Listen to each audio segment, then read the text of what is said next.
A'udzu billahi minasyaitonir rajim. Bismillahirrahmanirrahim. Wala yajuzu aman yadrul muslimin lan ora wenang poh ngamankeun kang madaratkeun ieu aman ing wong kang muslim kabeh. Kajasusin kaya mata-mata atau tukang politik. Walaysa lil imami nabzul aman illam yakhaf khiyanat. Lan oranana ana ikut tetep kedua imam opo ngabuang keamanan lamun orana wadi iya imam ing khianat. Wala yadkhulu fil amani maluhu wa ahluhu bidaril harab lan ora manji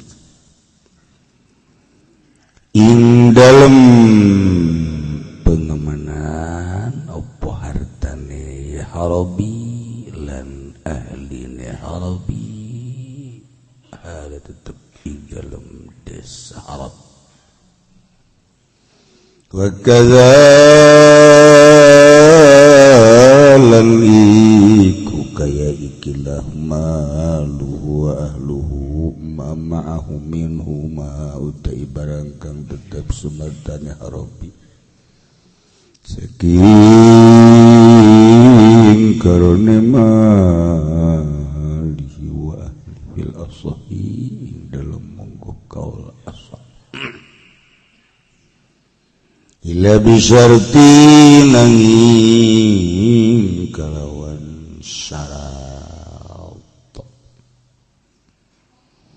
wal muslimu lan utai wong kang muslim bidaril harabi atau bidari kufrin kang tetep ing dalam desa kufur. Inam kana wal harudini kulamun ngongangkeun ing muslim apa ngalahirkeun agamane muslim. Ustuhi balahul hijratu maka dan wanau kaden sunahkeun kedua muslim apa hijrah wa ilam yumkinhu wa ilam yumkinhu wajibat maka wajib ya hijrah in autoqha lamun kuat ya muslim ha ing hijrah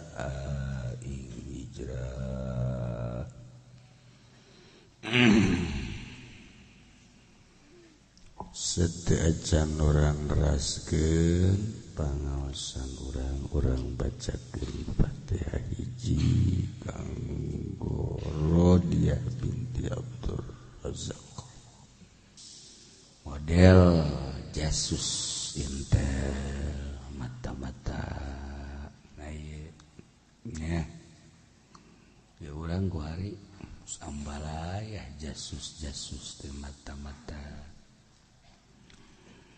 intel aya intel kitu naon ngaranna jangka bagusan aya intel jangka bahaya geus lengkap ku hari urang ngomong naon bae atuh komo ku hari geus teu kudu make intel jaloba HP baheula nu boga HP teh ya hanya orang-orang tertentu. Kuari mah orok lahir geus mawa HP kan. Masya Allah. Jadi nyana meuli di jero beuteung kan. Ya Allah karim. Jadi kos gitu kuari ya di dunia.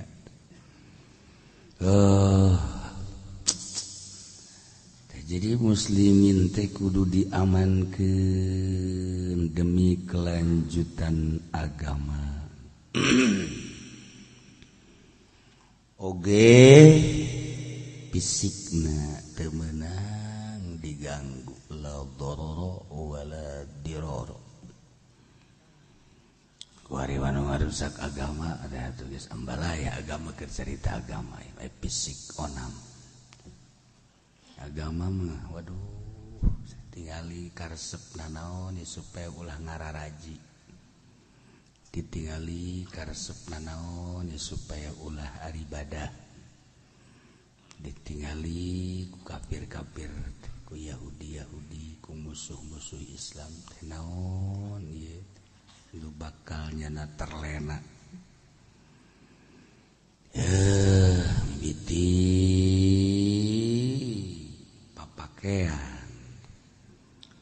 papakaian dibongbroy supaya ulah resep ka papakaian nu diinstruksikeun ku Kangjeng Nabi Muhammad sallallahu alaihi wasallam. Oh, ditayang-tayangkeun dikirim ke urang pakaian-pakaian.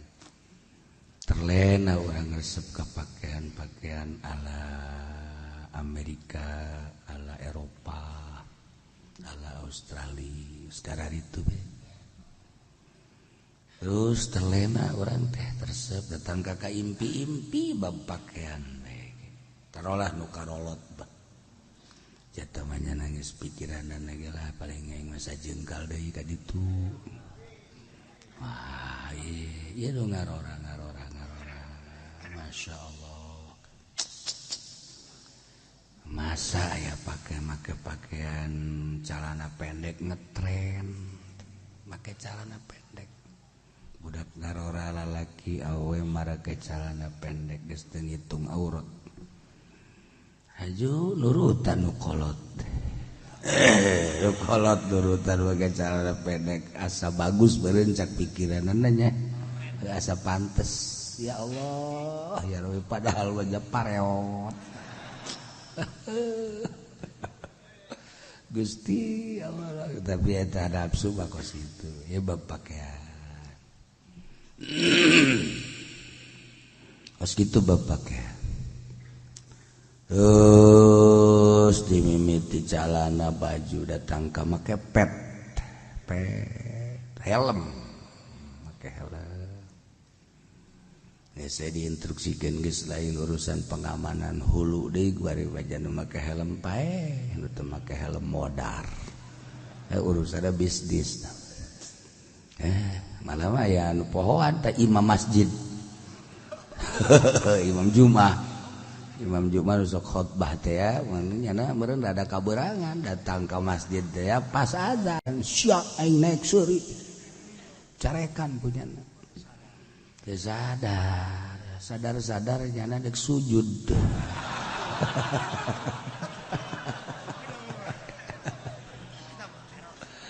Tak kos itu. Sebab jalma kan kumaha ruhna di mana sanajan ku ari cicing di jero masjid aya ruhna. Di mall mah di mall bae. Ruhna di kantor. Ruhna di dagangan. Ruhna di cewek misalnya. Terus ada jadi jero majelis. Ruhna di cewek batu jadi biasa we WA-an. Allah.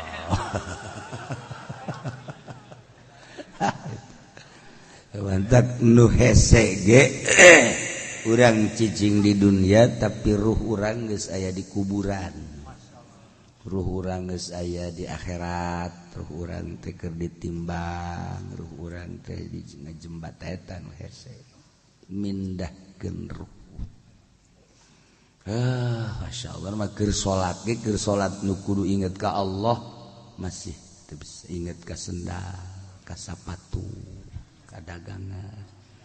Malah mah di jero salat aya transaksi segala. Di jero salat eta. Gusti Allah, Masya Allah.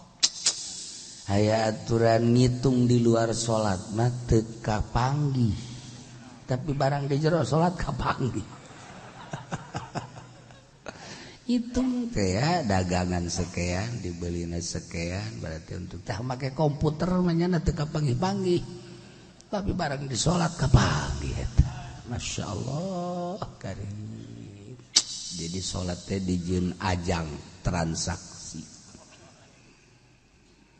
Nah kedua makanan-makanan bakal mohokeun nah tuh geus kuari makanan-makanan diproduksi ku kafir nu boga pabrik roti kafir nu boga pabrik minuman kafir terus segala Coca-Cola segala 7 up sia karak nyawa di aing segala 7 up segala lah nyanan 7 up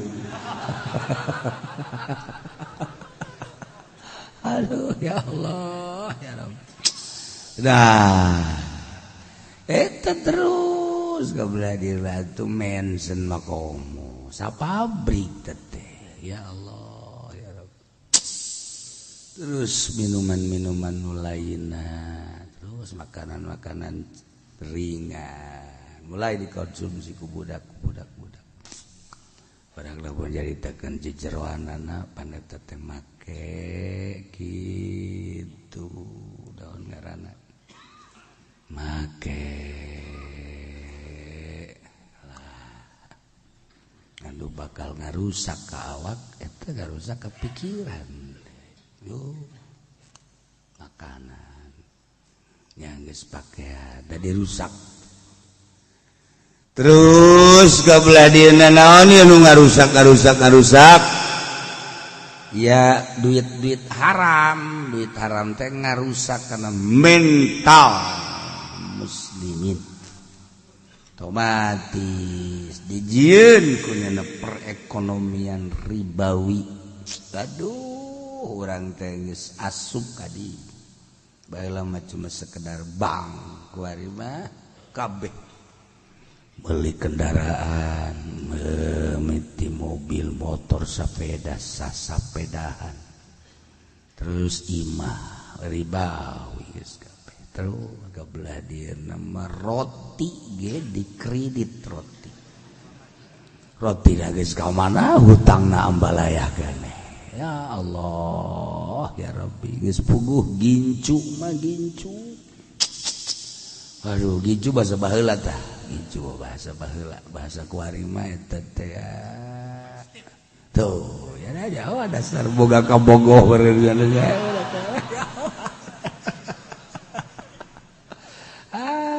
lipstik segala bedak pupur malnyaun tapi jangan nu mahal mah moal kelas kieu mah kelas 1000 2000 malnyaun nya bangsa anu pupur hargana 20 juta moal tek-tek ceulita aing wani aing mah tek-tek moal kadeula tuh ingkig kampung atuh seseka 20 juta ge moal nyawan komo nu bangsa 100 juta oh batur mah meuli pupur ge 150 juta 200 juta urang mah 200 juta kebeli imah nyana mah kakarak wedak doang ya Allah ya Rabbi minyak sengit atuh minyak sengit aja beli di mingguan hutang atuh atau kelas kampung oh batur mah meulina ge di Paris di Inggris hargana ge 50 juta teh murah kos gitu mantap tebetah ge kuliah di Inggris sakit marahal keur carita perusakan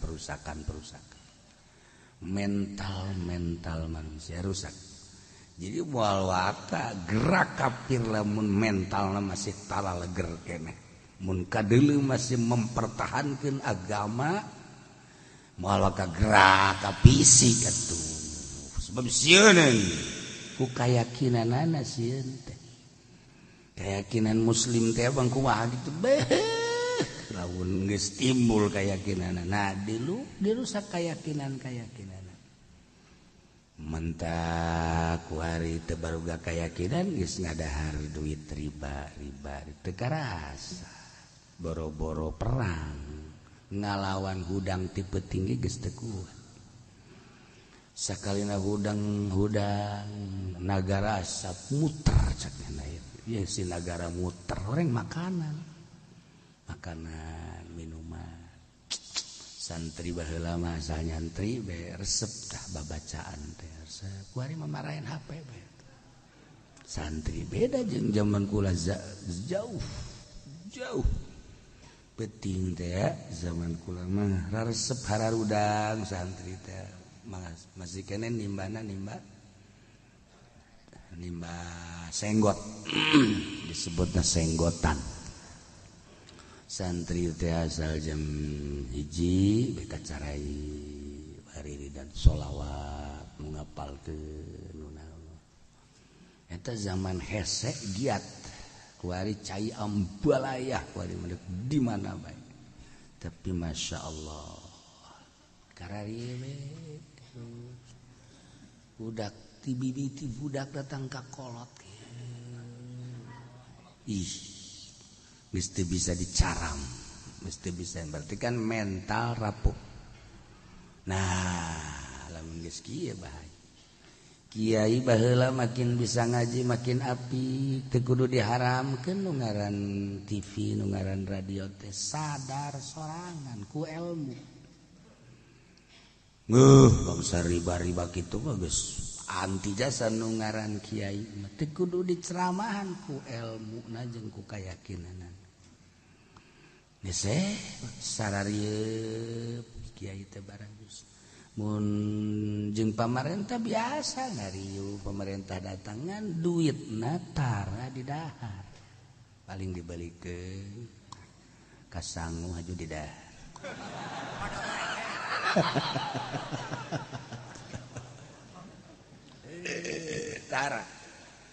Tara kiai baheula mah arapi mantak ku urang didongeng-dongeng ya Mama Satibi, Mama Saifudi, Mama Sempur, Mama Nahrawi, Mama Oco Keresek, Mama Ilyas, Mama Kholi kadieuna kitu Ki Asnawi Caringi eta teh apik Abuya Cadasari Cidahu terus Ki Abdul Halim Ki Prawira arapik mata ku urang diomong-omong teh jadikeun kaca ku urang dijadikeun kaca jelema nu suara rusul ka Allah arapi geus boga kayakinanna luhur tinggi ieu merdeka teh ku para kiai ulah digembor-gemborkeun cara kuari nih dapat kiai kiai kuari jeung kieu baheula ya ora pada ge lah iya wong kiai mengkono kiai mengkene mah mengkono mengkene sia mah tuh kiai baheula mah wajar ngemerdekakeun negara ngelawan Belanda. Masya Allah lantaran naon beteungna apik terus zaman Bung Karno kabelah dia kiai dijaradikeun bupati tapi arapik terus kabelah dia na kiai rada tah zaman Soeharto presiden urang kedua mulai zaman Golkar wah beringas asup Golkar salamet tak asup Golkar ngandang Masya Allah loba nu ngandang demi kelanjutan keyakinan agama aja eta di zaman Pak Harto loba nu ka Saudi Arabia melarikan diri eta ku keyakinan mulai kabelah dina rapuh rada tah geus anu tadina kumaha ieu kredit haram bere duit di pemerintah setik kumaha teh haram lah ngadahan duit pemerintah kumaha kira-kira haram ya bisa haram bisa henteu sih aduh kabelah dina nyin showroom ya tugas teu kudu ditanyakeun deui ku urang asal kiai boga showroom teu kudu ditanyakeun kredit bank haram atau halal geus teu kudu ditanyakeun eta ngaranna dilalah cek mantek kos kitu teu kudu ditanyakeun masyaallah rapuh dek berjuang agama kumaha nah lantaran beteungna geus diisian ku duit haram ngaji mah dipanggil saudara dor perjuangan mah ya boten wenten lah iya sebab eta mah kikieuan ge tujuanna berkat dan sing gede berkat dan sing gede berkat komo kiai partai geus sanajan nya kikieuan sekikieuan berkat tetap baik dunia menang dunia menanglah agama coplok lobaan jelema gede agamana bawa ke istana balik ke istana coplok agama ditinggalkan di istana seperti gitulah nah yes, ketinggali rapuh, berani kafir.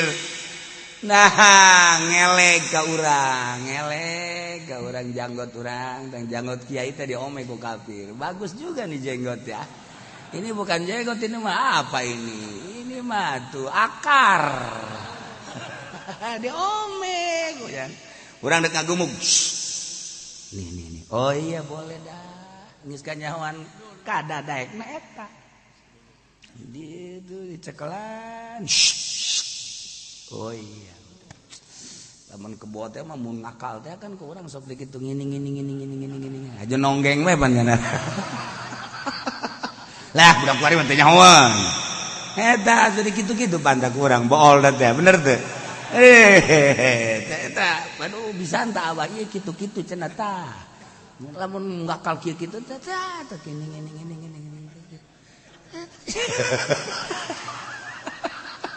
eta kebo cicing kebo lah urang dek naik kebo bae dek naik kebo pan kudu ditetepakan heula tepakan heula jadi kitu-kitu tah geus cicing naik korenganan urang ngini-ngini ngaju di kitu-kitu pelerna deuk ditaekan ku urang geus dari keteplok-teplok naik aman geus aman kiai ge diining-ining asal dek ngamuk pak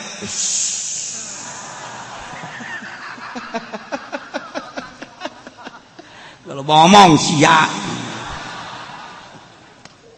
nah wani lah nyeun partai wani lah nyeun organisasi terang-terangan organisasi bergerak di kafir di Kristen di Katolik baheula cuma sekedar organisasi misionaris kuari geus sieun partai sebab geus kanyahoan kahayang haju datang ke pesantren kiaina cium tangan ya Allah ya Rabbi ini di kumaha ka manakeun cenah tapi lamun urang teu asup ka dinya kan bahaya sia heula pikiran tolol bahaya pugunya keur aya di jero bahaya nah geus kaharep deh deuk kumaha kurang lamun nyaritakeun organisasi nu paling eksis NU kan urang teh ieu teh ideologi NU bergerak di agama namana berdampingan jeung nyana berjuang nyana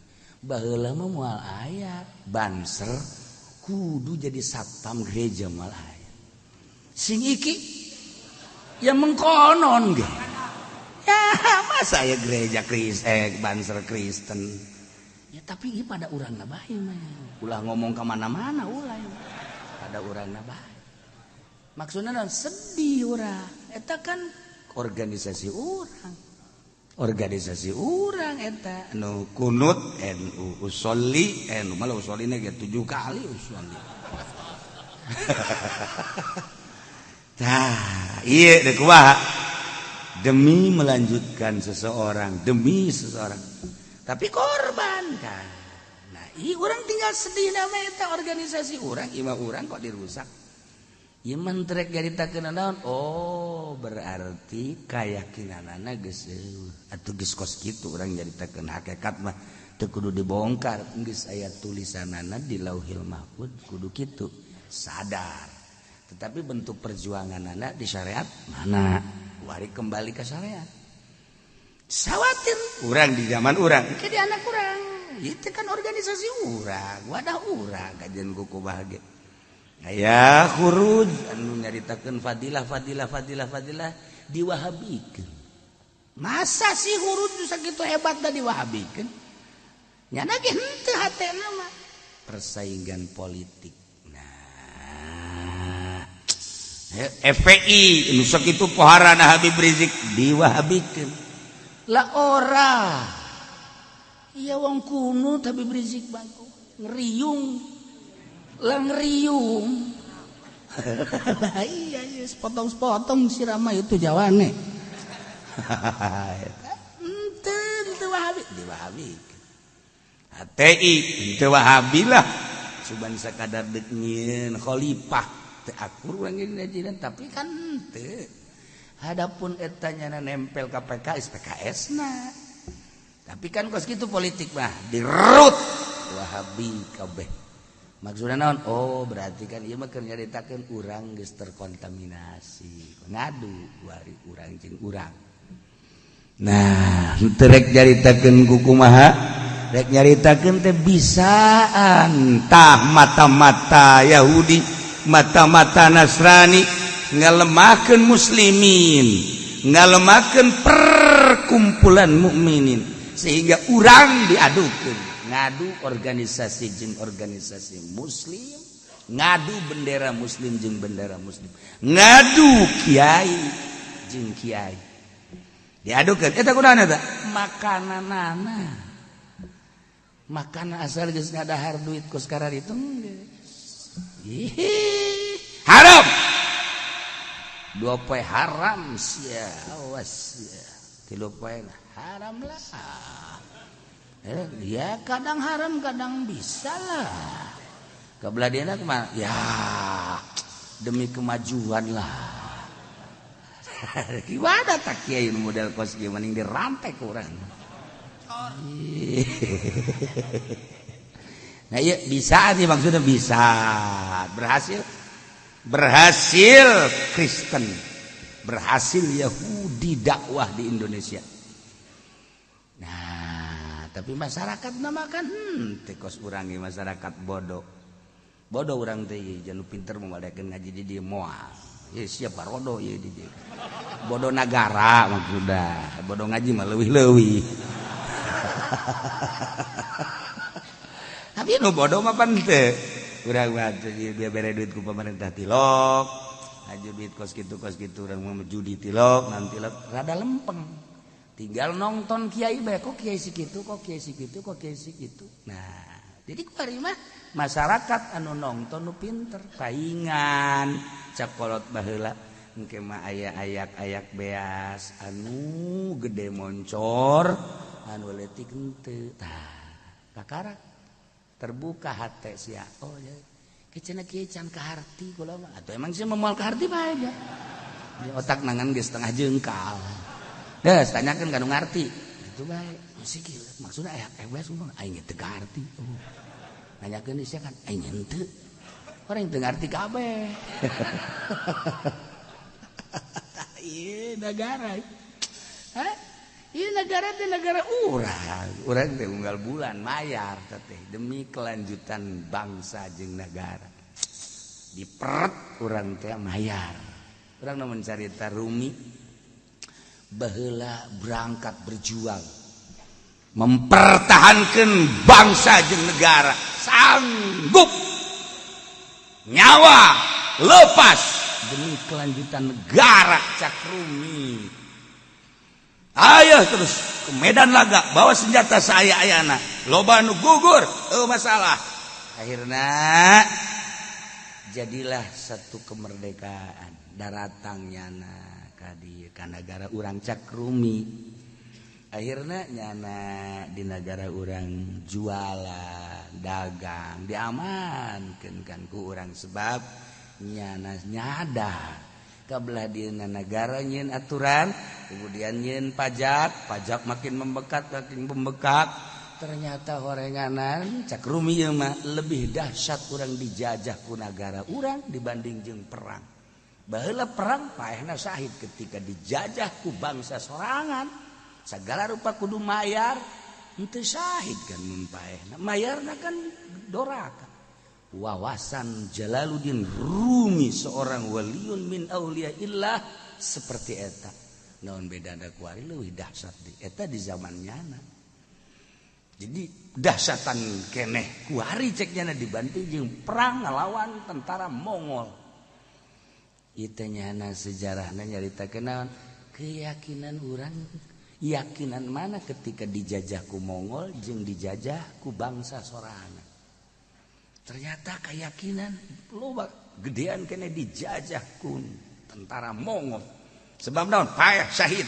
Berangkat budak letik, popok berangkat perang. Hei, hararebat satu suara. Allah, Allah, Allah. Ketika dijajah ku bangsa sorangan melalui pajak dan lain sebagainya, mulai kalalendor. Ieu cenah deuk ieu pabrik naon ieu? Pabrik angker bir. Haram imam minuman. Haram. Haram lah. Ya. Kumaha kiai haram teh? Ya kadang haram kadang teu. Tanda tangan kana di dinya. Ya Allah ya Rabb. Oh, perjuangan gereja tidak boleh sebab tidak memenuhi persyaratan. Nah, mayoritas Islam muslim masa sieun gereja tidak boleh. No, badan. Tidak boleh lah. Ya.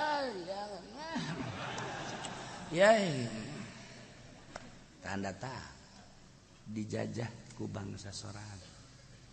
Rumi nyaritakeun seperti eta. Henteu rek maksud nyaritakeun naon? Kayakinan ieu mah nyaritakeun ge. Bisaan Yahudi, bisaan Nasrani, bisaan musuh-musuh langsung perang ngalawan orang, tapi ditundukkan melalui fashion. Gue, teu pahamnya na fashion. Jas fashion. Tuh. Terus melalui makanan, melalui budaya-budaya diasup. Kabelah dia, rapuh kiai. Ulah disalahkeun lamun kiai ngaji teh didarengekeun ku jelema. Ilmu nasa gudang, ngan gudang ngaletik merenya sagudang. Teh didarengeke, mantek tinggal mantek, bilagah tinggal bilagah. Jadi cenah kami mah teu perlu didengekeun ieu kami mah. Iya tuh masalah kami keur ngomong doang ieu. Teu cenah aing mah jang pakeun sorangan, pake ku sia tuh. Aya aing mah keur ngomong doang ieu, ulah ngomong batu cenah kiai. Moal aing ge siana indit atuh ka ditu. Apa cenah kiai ngomong kos kitu lah. Ieu di jero hate jelema anu kos kitu. Paham teu sia? Ye, balik sia dangtung kanyahoan ku kabeh. Ulah tungkul hudang sia. Para usaha. Nah, keyakinan ini menceritakan keyakinan. Lamun baheula mah bupati teh boga keyakinanna ka agama, kuari ka dunia. Mun baheula gubernur keyakinanna ka agama, kuari ka dunia. Mun baheula menteri-menteri teh bagaimana bangsa negara bari bebeneran, kuari mah dunia dan dunia.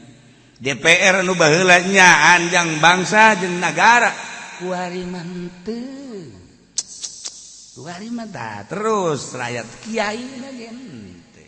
Nah, jadi kuari mah lain deuk nyaritakeun keyakinan di masa kuari boro-boro urang nu bodoh, nu pinterna ge nu nyaho Quran, nyaho hadis seperti kos itu. Lain demi bangsa jeung negara. Urang nuturkeunana kagok lamun nuturkeun demi bangsa kamari zaman Gus Dur mah tuh kula ge terus bae hello coba bener nyaho berangkat teh demi bangsa jeung negara ayo cenah teu kaharti he isuk bakal kaharti bener bae cerangkeun kan ku kula aya nu teu kaharti ih sia mah ku bodoh-bodoh teh emang kiai ngarti encan aing teh ke nungguan cenah jana aing ka aing nyebut bodoh orang nyana bapana bodoh sama-sama yang bodoh tidak boleh saling mendahului lah. Aduh. Tah geuna kuda. Wari. Nuturkeun mana ieu coba gerak urang. Di partai nu sakieu ayana mana nu kudu diturkeun? Maksudna demi bangsa jeung nagara mana? Menteri nu sakieu lobana demi bangsa jeung negara nu mana? Urang bingung. Bingung kan urang endek maju teh hayang timbul tinurang. Nah, iya maksudna ieu endek nyurah ieu aing ieu. Pan sia mah aing cenah kiai. Atuh sia ge sia. Aing. Wala yajuzu amanun yadurrul muslimin. Teu meunang ngaman-ngamankeun kafir. Arabi nu bakal wahayakeun ka muslim takan ngeunah enda urang. Tuh, jadi mah panjang. Sugan teh mah ka mana cak aja pende. Atuh aing ngider bae geus mah teu ngarti bae ya. Aing ngomong ngider cenah ka dinya dia. Iya teh emang sia mah ngajina ge teu mau kitab ieu. Sama mencaranya figuran doang ya mah. Nah, lamun keur leutik bae urang lamun main gundu teh anak bawang. Heran eta bisa jadi anak bawangnya. Maksudnya kumaha bae eta anak bawang, urang teh nya kudu ka Brebes heula eta. Nyaritakeun tangkal bawang kumasin sebenarnya. Ka Tegal.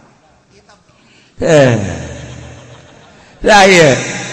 Teu meunang ngamankeun kafir nu bakal ngabahayakeun ka muslimin. Model jasus, mata-mata, misionaris, tukang politik, intel. Atupan kuari mah geus gahiji juga bisaan kan intel mah ngomongna. Aduh rapi anu Masya Allah. Teu meunang diamankeun sebab bakal ngabahayakeun di negara urang kuari atuh geus aya di ujung tanduk kebahayaan nyaritakeun agama di negara urang. Bahkan urang mun bebeneran nyaritakeun agama tangkep. Namun urangna milu kiprah. Tah, geus kos ieu lah negara urang. Tapi kan masih kede aya hiji dua anu berpikir lurus. Urang mah nyaritakeun teh sakadar nyaritakeun gerak makan teu lantaran urang mah jelema odob. Ieu batur mah urang Jawa Timur, urang Jawa Tengah nyana makan lain sakadar ngabakblak nyarita cara urang nyana mah bari gerak. Lantaran mikiran nagara teh bari jeung gerak akur jeung elmuna. Nyana mah sakola jeung masantren ge laluhur ai urang mah sakadar dicurugan imah. Dan sakadar nyarita-nyaritakeun doang ai gerak mah teu bisa dorengna.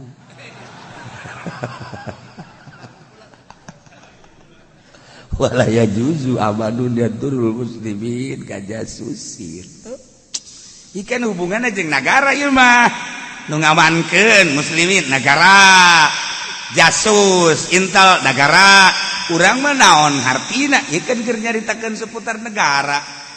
Nah ieu kakarake cangkang nu kula dicaritakeun di negara urang kakarak cangkang naik deui satahap wah bakal nyaho keberadaan negara eta kakarak tahap kedua naik deui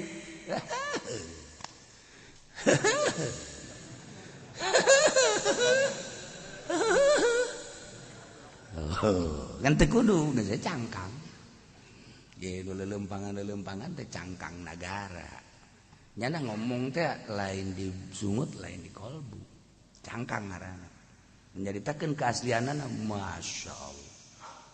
Masya Allah tah perlu nyaho urang sebagai naon kitu ngaranna kiai kajerona koreklah berarti lain naon besi urang terjerumus sakadar nyaho be nyaho tuh aya geus nyaho mah panurang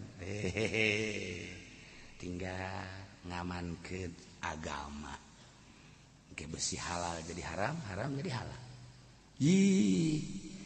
kapan aing ngibing ge luhur panggung teh kudu akur jeung kendang besi kendang henteu nalu nyana engkug-engkugan kan teu bagus kudu akur jeung kendang atuh ieu teh kendang hiji kendang dua kendang tilu nya sia mah tepak kos nu asli bae aing mah kendang bae sia mah nyaho jasa berutu bakat tepak hiji tepak dua gitu apa main berarti tolol teh budak ulang aja ka dieu sia aing ge teu wani nyebuk tepak aing mah kendang bae sia aing ngadenge teh sia nah eta ari besi urang nyibi adu teh akur teh jeung kendang kan teu bagus urang teh kiai teh keur ditonton pemerintah ge keur ditonton mah asup teh jeung kendang ternyata horeganan pemerintah jeung kiai teh kendang ka mana ngibing ka mana kadang-kadang teu di kendangan ge nya mah pencah sorangan aju pabeuli ceknya barang nempot teh ka mana tukang kendang ya horenganan lain nakol acan tukang kendang lagi eueuh nya ngibing sorangan nu mayar eueuh nu nonton eueuh tah ieu gitulah carita seputar Jalaluddin Rumi ieu wala yajuzu amanun yadurul muslimin ka mana lompat ieu ka karak saeutik jayadurul muslimin teh mengarah ke fisik perang sebab ieu diatekeun kafir harobi sakadar cangkang bae heula gambaran geus aya tajang gambaran itu anu baheula dipilteran ke organisasi NU diurangeun urang di ka mana lompat aya wari seperti ieu sementara urang tinggal hook tinggalnya kumaha kaharep sia pikiran kaharep pikiran sia bae heulanan aing mah aing cenah keur main politik justru sia keur main politik aing kan dek milu aing mah teu kudu piluan ku sia aing demo atuh ka sia karasa lamun di demo ku urang ayo Tangerang ku urang wabeh ayo berangkat urang ngademo demo naon nyaho teu nyaho ngademo naon teu puguh dek ngademo na demo naon nu narima saha hayang kumaha eta kan kudu jelas urang teu asal ngabring ayo bae sakumaha budak ngora sia mana ieu make calana duk nonton emang orkes itu milu aing milu set orang geuna naon barang datang ke sini seksi orkes aing ngecena teu beres tama urusan kos gitu jadi pedi bapak ini ke mana ngariung di mana tuh di itu milu aing milu datang ka ditu eueuh nu ngariung nu naon hanas di isuk candahan udah sailu-iluna wala yajuzu amanun yadurul muslimi eta saeutik keneh eta lamun dibahas penjelasan Imam Syafi'ina pajak itu urang mah diakurkeun samet bae situasi seperti kieu kuat wah mantap Imam Syafi'i perang waktu Tuan Syekh Abdul Qadir perang baheula waktu para wali-wali Allah geus puguh di dieu Syekh Maulana Hasanuddin perang kunaon eta kayakinan jang ngaluhurkeun agama luhur awakna teu pernah diasupan ku hal-hal anu bakal ngurangan kana kayakinan kurang mah boro-boro di perang wari teh titah budang ti peuting bae ge leneng udang ti peuting geus udang hayang kieu teh apaan nah mantak naon ngalawudu henteu langsung eta ge uyuhan ngisang ge uyuhan masih ngisang keneh aya nu mau botol aqua ka kamar Keyakinan ya kalau diceritakeun keyakinan orang rapuh sebab nu mere ieu teh nu mere ngayakinkeun ka diri urang saha hese kan yakin teh ti Allah langkah-langkah menuju yakin kos kieu jadi wali mah ti Allah tapi kan langkah-langkah menuju wali torikoh bukan kuari anu ngabisakeun ngajina mah Allah ngan langkah-langkah ngabisakeun ngajina atuh ngaji urang ngadengekeun itu teh yang bisa ngaji coba ngadengekeun bae kieu neangan tempatnya anu nyalanda di mana ya atuh ngaji teh oh budak pohara persiapanana kopi rokok kacang budak masyaallah atuh teh mah nyayomkeun guru nu kos kitu ayo guru sia terus guru-guru aing-aing di dieu cak nu ngopi teh jikeun kitu amat teh lain kitu amat atuh aing ge hayang ngopi aing eleh ku sia oh masalah yo keur carita doa aing izin bae cenah kajawan sia boga ka izin deres wa kadzaa wa laisa lil imam iya bang gaji negara ka dieu ye gaji negara mun kumpul carita ke negara urang nu sabenerna kumaha atuh bisa matak lamun urang ngaji Fathul Muin urang ngaji ieu teh ieu kan ieu teh sumber Fathul Muin menang ti dieu urang teu nyaho kaaturan negara atuh engke nyaritakeun Fathul Muin kumaha bab jinayatna hese eta teh bab nagara dua Fathul Muin mah sebenarnya eta mah kitab nagara Fathul Muin teh kitab nagara di urang teu nerap ya minimal nyarita-nyaritakeun anak kudu nyaho tuh urang ala kadar perbedaan negara syariat di negara demokrasi ketika demokrasi di negara urang asli apa henteu kudu di nah ieu teh sistem parlementer atau nah kudu nyaho urang teh terus tahapan penerapan anak kudu nyaho jang engke tah lamun urang ngaji Fathul Muin ieu ge sarua ieu walaya justru aman ngamankeun teh itu teh bentuk di negara jadrul muslimin kajas walaisa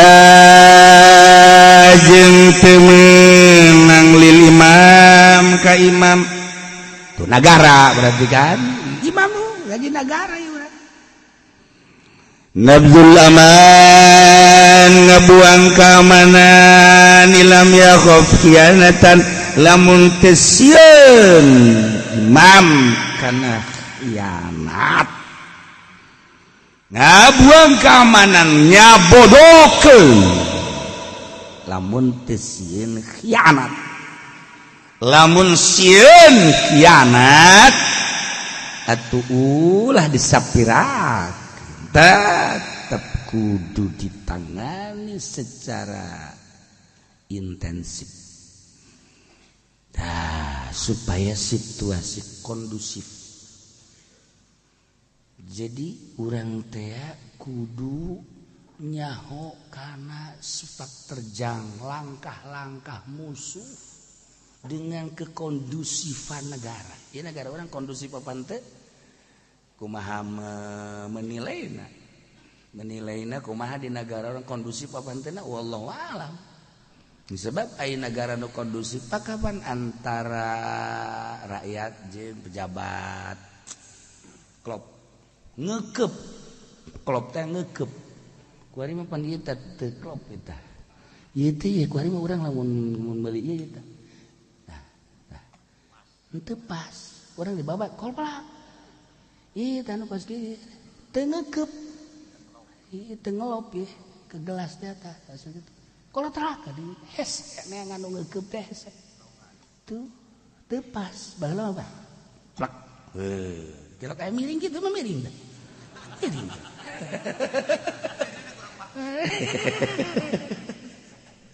eta jadi kiai klop pemerintah klop rakyat klop dah TNI jeung polisi baheula kan ngahiji abri atas nama nah kuari bahkan polisi TNI misah hari urusan polisi jeung TNI dipisah tapi urusan nah mun kukal dibongkar tah nah mun kukal dibongkar abri ka mana TNI ka mana polisi ka mana imah-imahna ngomong lembur mah kos itu tah ngomong lembur mah imah-imahna imah naon imah TNI jadi jati aya kodim aya korem nah nginduk da ka mana ieu kabupaten itu Serang ieu Pandeglang mundak induk da apa ieu Jakarta geus kondusif ensan ta urusan pengindukan ieu ngomong lembur tuh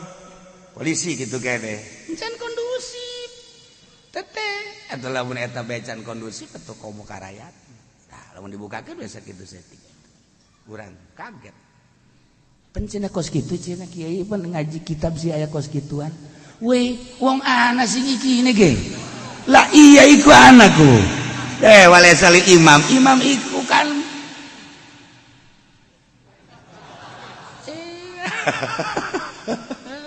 tuh kan imam datakan RI 1 nya nama teu kudu loloyogan ka handap RI 1 cukup sebab daun diatur aya menteri-menteri nah kekurangan menteri ya nyieun deui emang masih kurang naon persampahan can aya menterian aya menteri hayang naon kebutuhan geus puguh dalam negeri geus puguh dalam negeri perekonomian menteri geus aya menteri kesehatan dan